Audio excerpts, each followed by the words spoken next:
Paul, I'm standing here with shivers looking at Kelly Slater's board. Yes. His board from 2000. Kelly's the 11th world champions. 11 years that he's won this thing. I mean, what do you feel about that? I mean, do you get that feeling too? No question. He's an incredible surfer. You know, one of the finest surfers ever, competitively and free surfing. But I'm going to pull his board out. This is actually his board from 2000. Another world title board. Yep. And it's a fantastic board. It's 5 foot 9 inches long. Looks like a little pipo board, we call them in Hawaii. Right. You know, but it's an incredible. And the amazing thing about it is it weighs 4 pounds. And here's a guy that's 165 pounds riding a board like this in huge surf and traveling all over the world. And I think Kelly has been one of those guys that has been able to experiment with a lot of things. He works with Al Merrick at Channel Islands. Channel Islands, and he works so hard on creating new pieces of equipment for wherever he's going. And I mean, he's always the guy that's riding something different at the Pipeline or at Chopu or wherever he is.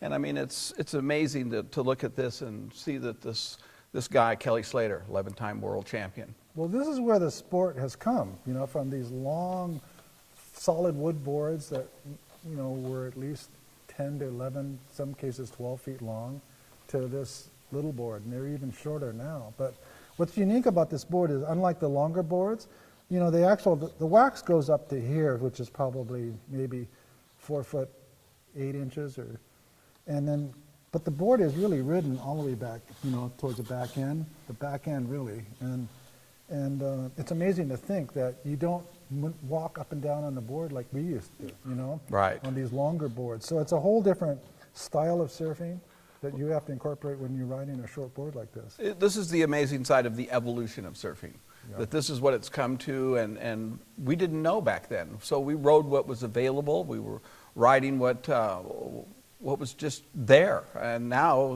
they've come to this point now where they ride these boards. They don't need to ride. They ride them at Waimea Bay. I know. The acrobatics that you can get away with a board like this, though, because of its weight being so light and it's so sensitive, you know, if you just lean just a hair to the left, the board's going to react instantly. Well, Kelly's been really good at getting the development of the aerials.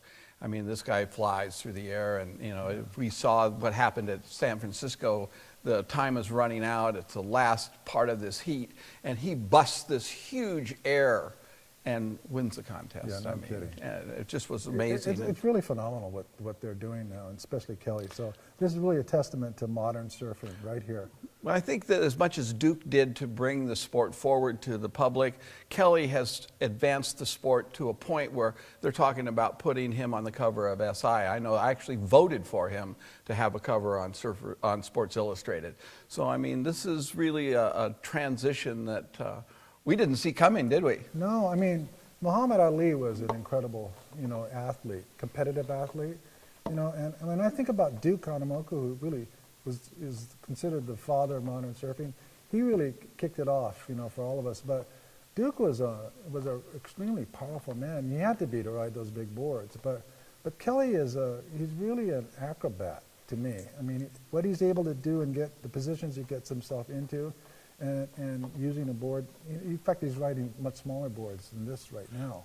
Right, he is, and he's down to 511s, and he's riding quad fins rather than a tri-fin. So he's made some advances, and he's put together products for himself that I guess is changing and revolutionizing his surfing as well as surfing period.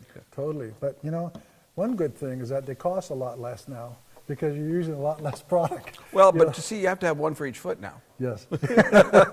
Or maybe 10 of them in 10 the of car. them, yeah. But we have to say that Kelly Slater is probably the epitome of surfing right now. He is Mr. Surf.